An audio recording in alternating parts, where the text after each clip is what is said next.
Pemerintah mengumumkan pengunduran diri Bambang Susantono sebagai Kepala Otorita Ibu Kota Nusantara IKN. Selain itu, Wakil Kepala Otorita IKN Doni Rahayu pun ikut mundur dari jabatan.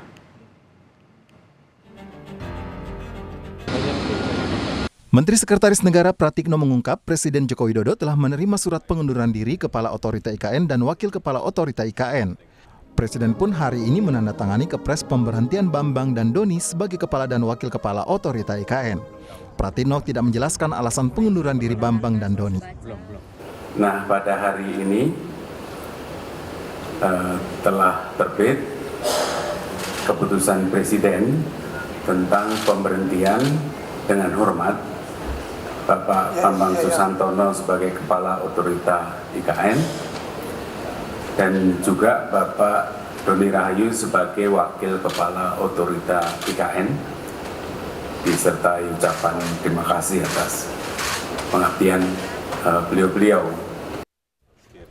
Dengan mundurnya Bambang dan Doni, Jokowi mengangkat Menteri PUPR Basuki Hadi Mulyono sebagai PLT Kepala Otorita IKN. Selain itu, Wakil Menteri Agraria dan Tata Ruang Raja Juli Antoni diangkat sebagai PLT Wakil Kepala Otorita IKN. Presiden berharap Basuki dan Raja Juli menjamin percepatan pembangunan IKN. Mengangkat Menteri PUPR Pak Basuki sebagai PLT Kepala Otorita IKN dan juga mengangkat Wakil Menteri ATR, Wakil Kepala BPN sebagai Wakil Otorita IKN. Jadi Bapak Presiden berharap tadi beliau dipanggil, Pak Menteri PUPR dan Pak Wamen ATR dipanggil oleh Bapak Presiden agar dalam status sebagai PLT ini segera untuk menjamin percepatan pembangunan IKN dengan sebaik-baiknya dengan Pelaksana tugas Kepala Otorita IKN Basuki Hadi Mulyono menepis kabar mundurnya Bambang terkait rencana upacara 17 Agustus di IKN yang akan dihadiri oleh Presiden Joko Widodo. Basuki pun memastikan Presiden Joko Widodo akan berkantor di Ibu Kota Negara setelah instalasi air IKN selesai.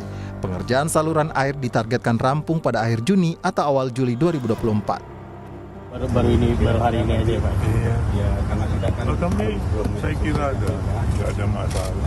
Mudah-mudahan justru mempertinggi kepercayaan karena yang menggantikan tidak wakil menteri. Pak, berarti untuk rencana Presiden berkantor di IKN Juli akan tetap on schedule, Pak? Insya Allah kalau akhirnya masuk Juli ini akan masuk. Sekjen PDIP Hasto Kristianto menyebut mundurnya Kepala Otorita IKN menunjukkan tidak matangnya perencanaan pembangunan IKN. Hasto menyebut tidak adanya ruang perencanaan yang matang menyebabkan beban kerja bagi pejabat di IKN terlalu berat. Sehingga mundurnya Kepala Otorita dan wakilnya itu bagian dari suatu perencanaan yang tidak matang. Dan ini sebenarnya sangat disesalkan karena 17 Agustus itu tidak lama lagi. Tetapi kembali, ini ketika segala sesuatunya itu muncul sebagai direction dari pusat yang harus dijalankan tanpa membuka suatu ruang bagi perencanaan secara alami harus berjalan, yang terjadi seperti ini. Sehingga ini akibat suatu perencanaan yang tidak matang, yang terburu-buru, sehingga menciptakan beban kerja yang begitu besar yang membuat yang bersangkutan mundur. Presiden Joko Widodo masih mencari kandidat definitif untuk memimpin otorita IKN. Jokowi berencana menggelar upacara Hari Kemerdekaan 17 Agustus nanti di IKN. Tim Liputan, Kompas TV. Dua pejabat otorita IKN hari ini mundur, dan akankah mundurnya dua pejabat IKN ini bisa berpengaruh terhadap investasi dan percepatan pembangunan IKN? Kita bahas bersama anggota Komisi 2 DPR fraksi PAN Gus Pardi Gaus dan pakar kebijakan publik Trubus Rahardiansyah. Selamat malam Pak Gus Pardi, Pak Trubus. Selamat malam, Assalamualaikum warahmatullahi wabarakatuh. Waalaikumsalam warahmatullahi wabarakatuh. Saya ke Pak Gus Pardi, kalau PAN melihatnya apa iya seperti PDIP yang tadi bilang kritiknya targetnya terlalu berat untuk IKN ini dan bahkan perencanaannya tidak matang? Ya, saya memang beberapa hari yang lewat ditelepon oleh berbagai mass media menanyakan tentang kebenaran daripada Pak Bambang serta Pak Tony mundur dari jabatannya. Tapi ketika itu dibilang, oh, pada hari ini bahwa informasi itu benar adanya. Tentu saya dikagetkan dan merasa prihatin terhadap mundurnya dua tokoh dalam rangka proses pembangunan IKN ini. Tentu kita yakin dan percaya bahwa sistem di pemerintahan dan pembangunan kan sudah ada mekanismenya. Oleh karena itu, saya berharap dengan mundurnya dua tokoh ini tidak akan berpengaruh terhadap proses pembangunan terhadap IKN ini. Nah, kalau Pak dari PAN, apakah melihat bahwa ada target tinggi yang tidak bisa dicapai oleh dua pejabat ini sehingga memilih mundur? PAN melihat ke arah sana? Saya ketika kami Komisi 2 melakukan RDP beberapa bulan yang lewat, saya adalah orang yang mempertanyakan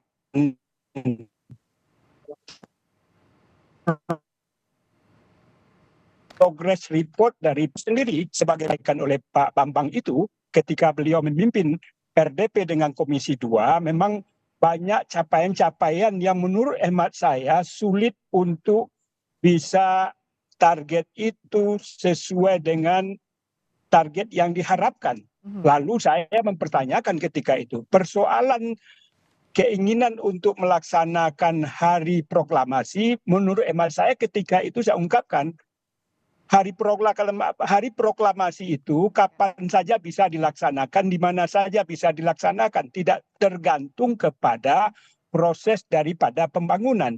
Jadi korelasi antara pelaksanaan hari proklamasi dengan progress report terhadap pembangunan menurut hemat saya bukanlah sesuatu yang penting kita bahas, tetapi yang paling penting itu adalah bagaimana proses report yang ditargetkan oleh pemerintah, begitu juga schedule yang direncanakan oleh kepala IKN itu sesuai dengan harapan dan keinginan. Dan perlu juga dicatat bahwa Pak Bambang itu kan manajerial. Soal pembangunan adanya kan di PUPR. Oleh karena itu soal progress report pembangunan itu pelaksanaannya tentu lebih banyak kita tanyakan kepada Pak Basuki sebagai pelaksana daripada proyek tersebut. Sedangkan Pak Bambang adalah orang yang memanage bagaimana proses secara menyeluruh itu bisa diatur sedemikian rupa sesuai dengan harapan dan keinginan daripada Bapak Presiden. Baik, kalau dari Pak Trubus, lihatnya apa sih yang jadi kendala utama dalam mewujudkan target IKN percepatan pembangunan IKN dalam waktu dekat ini sehingga ada dua pejabatnya mundur? Iya, menurut saya adanya banyak protes-protes dari masyarakat, ada juga yang memang selama ini cukup muncul di publik. Kemudian juga persoalan ini Mbak, pembebasan lahan tanah itu. Nah ini menjadi hal yang sangat prinsip juga karena apa? Karena pembebasan tanah selama ini banyak mengalami kendala sehingga ini menimbulkan pertimbangan yang berat bagi Bambang Susantono untuk melaksanakan. Selain itu juga ada persoalan infrastruktur pendanaannya yang sampai hari ini masih murni menggunakan APBN dan belum ada investor yang masuk juga di situ, sehingga kelihatannya dengan target-target yang selama ini ditetapkan itu memang jauh dari harapan, artinya belum realistis Mbak, sehingga ini menyebabkan beban berat bagi Bambang Susantono dan kawan-kawan untuk melaksanakan secara realistis gitu ya.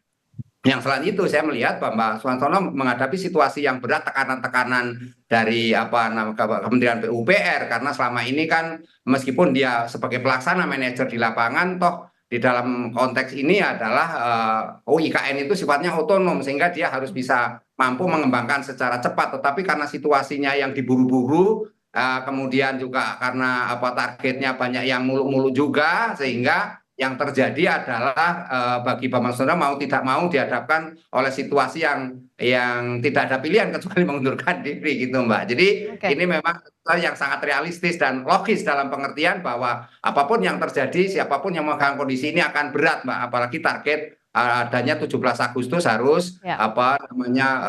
istilahnya proklamasi di sana lah, kira-kira seperti itu, Mbak. Ya, ini kan 1 hari bahkan diumumkannya sebelum Pak Presiden Jokowi. Hari ini sudah ada di IKN, tapi harusnya besok sudah mulai groundbreaking dan sebagainya. Kalau Pak Gus Pardi lihat dengan ditunjuknya Pak Bas backgroundnya infrastruktur PUPR, lalu Mas Raja Juli itu soal agraria tata ruang, apakah memang bisa dianggap menyelesaikan permasalahan infrastruktur dan juga pembebasan lahan yang sampai saat ini masih jadi kendala, Pak Gus? Memang sebagaimana kita dapatkan informasi dari berbagai mass media, persoalan tanah adalah sesuatu yang luar biasa yang disampaikan oleh Pak Bambang ketika itu. Pembebasan tanah adalah sesuatu yang bukanlah sesuatu yang sederhana. Dan ketika itu saya juga bagian orang yang mempertanyakan tentang progress report apakah bisa sesuai dengan target. Nah, oleh karena itu, karena Pak Bambang ini adalah manajerial, sedangkan pelaksana adalah PUPR adalah Pak Basuki, tentu kita harapkan dengan ditunjuknya Pak Basuki sebagai pelaksana dari kepala IKN ini, tentu kita harapkan percepatan terhadap pembangunan itu sesuai dengan harapan dan keinginan. Tapi dari kertas kerja yang disampaikan oleh Pak Bambang ketika kami melakukan RDP beberapa bulan yang lewat, memang ada sesuatu yang menurut hemat saya sulit untuk dicapai target yang beliau sampaikan itu. Apa itu Nah, terutama? Ya banyak hal capaian itu baru ada yang 42%, 50%, sedangkan target yang ingin diselesaikan itu dalam jangka waktu 2-3 bulan itu adalah sesuatu yang sulit menurut hemat saya untuk direalisasikan. Oleh karena itu dengan ditunjuknya Pak Basuki sebagai PLT daripada kepala ini, tentu beliau bisa melakukan progress report terhadap percepatan pembangunan ini bisa dilakukan. Tetapi ini adalah sesuatu yang tidaklah sederhana. Oleh karena itu saya berharap bahwa kondisi ini tentu harus diselesaikan secara menyeluruh. Ibarat memasak bika itu di atas ditekan oleh pemerintah, dalam hal ini oleh presiden, di bawah banyak persoalan-persoalan yang harus diselesaikan oleh kepala IKN ini. Dua mata rantai inilah yang perlu diselesaikan, karena bagaimanapun dua hal ini tentu adalah sesuatu yang menjadi kendala untuk melakukan percepatan itu. Nah, Pak Trubus, bagaimana solusi yang bisa terbayangkan? Satu, menjaga trust investor, yang berikutnya adalah percepatan pembangunan.